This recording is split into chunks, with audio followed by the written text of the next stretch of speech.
we all grew up with, technology and different tools You all since grew up with right, Gen we did. X now. Exactly. Gen Z, we know how hard it is to find the job right now, and we're here to help. Having a polished professional resume is one key component. Welcome to Real Talk, where Gen Z meets Gen X. Hi, I'm Gen X, a developer turned recruiter. And I'm Gen Z with a marketing background, and I'm working on marketing projects as a project manager. Right, and today we're going to talk all about your resume. How to All make it that look. is, First of all, do Gen Z even use resumes anymore? Do they like them? I mean, they're everywhere online. Do you even they're need a everywhere. resume? I know all about you. I know everything. I know what Yeah. you had for dinner. I know what type of coffee you like. Do I need this? I think that's a very good point, Christine. And I think, yeah, I think we do need a resume. Okay. But I think it's also, I think it can be beneficial to kind of also go outside of that and do other creative things on the side or for fun. Right. But it is true. I mean, a resume is what you're going to be submitting to a recruiter or for a job app, your job application. So you do need a resume, but we are going to look at other social media as well. We're not just going to be looking at your resume, but it still needs to be a professional resume. Absolutely. Yeah. So what do you like to see in a resume? I think it's important if you to almost keep it a little bit I'm going to say boring. And I'm going to say boring because you don't want to have a picture. You don't want to have, colorful shapes and graphics on it. You don't Mhm. want to have any charts and tables. It needs to be kind of a simple looking, boring document. Otherwise, it doesn't get parsed into the ATS and it may not be seen. Exactly. Um, so starting with a headline or kind of the first part of your resume, you want to have your name, maybe centered and bold or something like that, Hmm. and you want to have only your LinkedIn, maybe your email or phone number or things like that, but in city and states, Yeah, I'm not your definitely gonna address put or not your full things address, like but that. definitely your city and state is helpful with so many jobs being on site. You really kind of want to see that city and state to make sure you're within a good radius. Even though past that kind of your bio or your objective, the recruiter, internal or external, has to know in the first couple of seconds what you're doing and or what you want. If they don't know, you're done before you start. So that needs to be a strong kind of I am a X doing X, Y, and Z, and or I am X and I want X, Y, and Z. Mhm. If they're guessing, it's over. It's over, and also don't make it just so generic that you could be everything to everyone. I mean, it has to be really specific of what you want and what you've done, what industry. You don't want to just be, I've worked in these different industries, I've worked on all these different roles. I mean, let me know what you're looking for, and if you know what industry, put it there. If not, just leave it out. I definitely like the skills too up there, right after kind of your summary, your skills section. Yeah, no, I think again, it's important to not have them in a box or a table. Maybe Mhm. just a bold, skills followed by a second bullet point for tools, and then list them. And what about you see these resumes that have a half a page of tools? What do you think of that? Yeah, no, keep it short and keep it relevant, right? If you're using a tool in your current role or you know a tool really well, list it maybe top of the list, and kind of work backwards. Um, but if you can't speak to it, it shouldn't be there. Yeah, I agree with So just that. because you saw an ad on Instagram for it, and you looked at the Instagram page and thought that was a cool tool, well, you haven't used it, so it's not. Who cares, Mhm. right? You have to be able to speak on it and kind of how you used it in a role. Yeah. And then I would think the next section would be experience. And, Gen X, we have the problem. We have a lot of experience and we want to go pages and pages and pages and tell you what we did in the 1980s. I would think Gen Z has kind of the opposite problem, making sure that they have solid experience. Solid experience. The past couple of years, the job market's been challenging, Hmm. and there's been people, layoffs and things like that.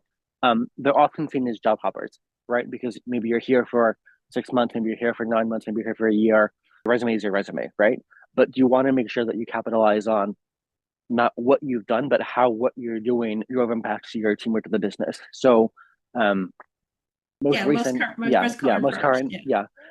in order. You want to have bullet points that say, I did X, Y, and Z, which drove whatever that metric is, right? Hmm. If there's no metric, you want to say, I did this with the goal of improving customer service or whatever the case may be.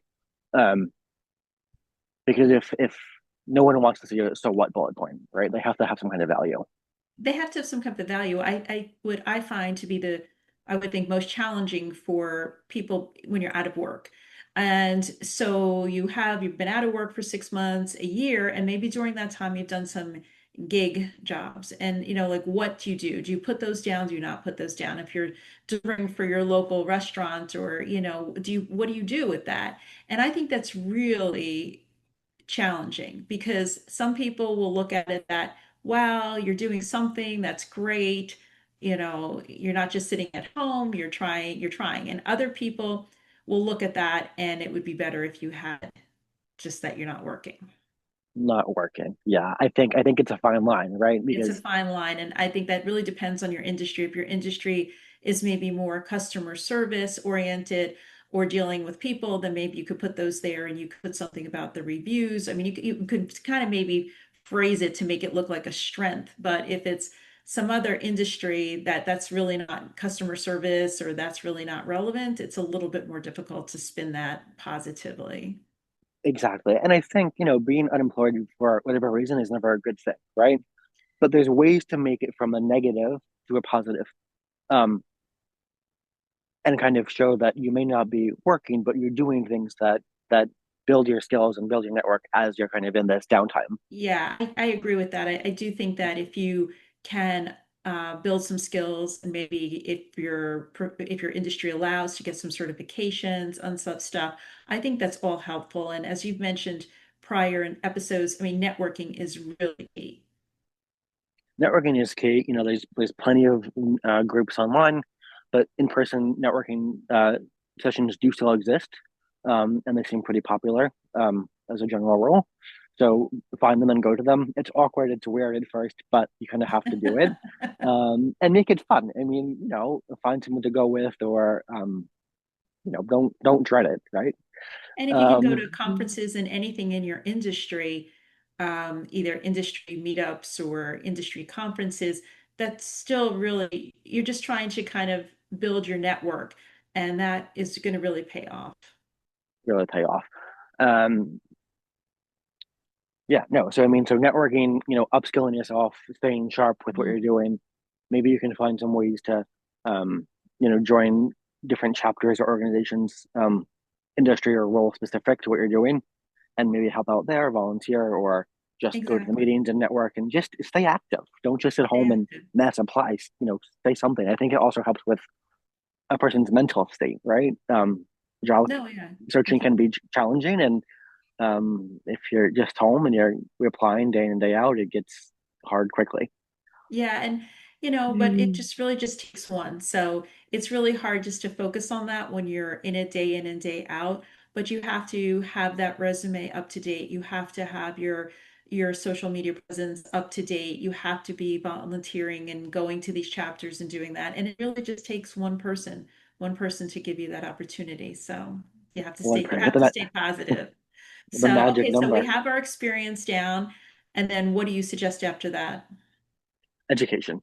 Education. I think And it's yeah, very important in today's world. Going into college, or otherwise getting an education, is, I think, paramount. So have your college, your major, and maybe your GPA, mhm, um, yeah. And then listed what there. about after that, like where sometimes you'll see references available upon request, or people put all their hobbies or their volunteer work. What's your thought? I think if somebody wants to contact a reference, they will I'll ask ask you. for them. I don't need to see that on your resume. Don't waste that space. Exactly. So don't have that off. I think in terms of hobbies, leave them off. It's no one's business what you Yeah. choose to do outside of work, and it may be detrimental, right? If someone doesn't agree with Your your hobby. hobby or whatever Mhm. it is that you're doing, it may not be in your benefit. Same for volunteering, right? If it's relevant to the role, if it's relevant to the industry, it's hit or miss. But I would edit carefully. Yeah, I agree with that. That's a good point. So now you have these sections. Can I just go to chat and say, hey, create me a resume. I want these sections and I want a project management job in marketing. Boom, resume done. I don't think it's quite that easy, unfortunately. I think I want it to be that easy. that'd be great if it was that easy, right? But unfortunately, I think it gets something 50% of the way there. And you Okay. have to go in and say, okay, no, now fix this, right? Um, So do you start with asking when you do yours chat to kind of come up with that baseline resume and then you go section by section and do it, or do you do section by section and then kind of feed those sections in? Like how do you use yeah. So any I do type it sec of, those? Yeah. So I do it section by section. I my tools and my skills are kind of set, right? If there's something Mhm. that's not listed on it and I've used it and I can speak on it, okay, drop it in. But it's kind of status quo.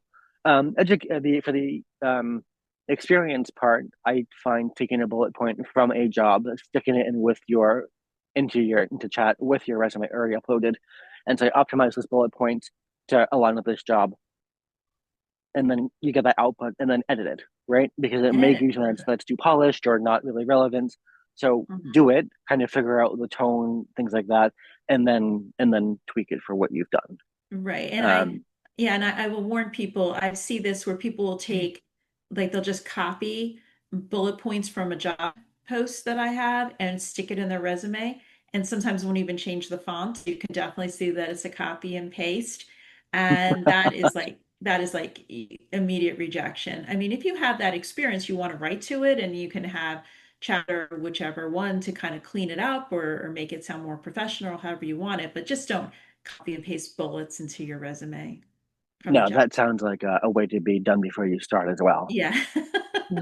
Yeah, don't be And lazy about it. Yeah, but on that being said, if you do have the experience, I do think you need to customize your resume a little bit. If you have, you might not have even thought to put that piece of software or an app or even to mention something that is mentioned in the job, listing. So you definitely want to then put, if you say, oh yeah, I did that, then kind of right. change your resume and show that you actually did it. Do it exactly. I also think it's important, to have different versions of your resume, right? You can't just send out, let's say you are industry agnostic or even not. Maybe you're in, um, a vertical within an industry, open. Mhm. You want to have different versions because sending the same thing over and over again isn't going to move the needle at all. I found so kind of have different versions for different types of roles and industries as appropriate. Yeah, it's appropriate. I think that's real. I think that just one resume for every job you apply to, I think it's going to take you a lot longer to get a job. And if you did work in one industry, if you worked in several industries, then the industry that you're applying for, then lean more into that industry and that terminology on that version of the resume and kind of downplay the others a little bit and, kind of just adjust it. Don't forget to like, subscribe, and get notifications. And join the conversation about finding a job. Join the chat. Join Okay, the chat. so you have the resume and now, how long should this be? No, no more than 2 pages. No more than two, but unless for somebody Gen Z, I would think you could probably get it onto one. Get it onto one. If I go you in. if you really have some detailed experience, then maybe two, but don't just make it long, too long. No, and going back to using AI for it, I found that you can sometimes actually condense bullet Yeah. points into one bullet point that says Mhm. the same thing, right? So that's been useful, for that. Yeah, definitely. And make sure it's in like either a PDF version or a doc or just I like PDFs. I mean, I think that's pretty universal to be able to open those. They scan really well. Yeah, no, PDF is definitely, I think, probably the most common uh, file format I've seen. Hmm. Make sure that your name, if you use a template or something like that, make sure that your name is at the top of the file. Don't include the month or the date. So Yes. it's your name and period resume or your name resume. Right, exactly. Don't put or sometimes I'll see the person's name and it'll then have like the specific job. like, and so you can tell that they have the different resumes for each one. And like, okay, you're getting this version. Like just, just like your first name, last name. If you want to put resume, fine, but really just first name, last name is sufficient. It's sufficient. And I think it's important to know too that, it's easy to kind of want to mass apply when you're looking for a job, but it takes time to build a strong resume and digital profile anywhere. But Mhm. taking the time to kind of really create a strong resume, I think is in your favor. Um, and you can kind of have different iterations. So you can have one that's live and going out as you're kind of tweaking one that's behind the scenes as you go. Exactly. And then you also just want to have then your LinkedIn profile really match. You want to make sure the dates are the same and the titles are the same and everything's the same. So what you're putting on your resume really has to match what's on LinkedIn. Right. It has to tell one story. Tell one, make sure it's the same story. Well, Yeah. that's great. All right. Step one in getting a new job. Get your resume updated. Talk soon. All right. Bye. Bye.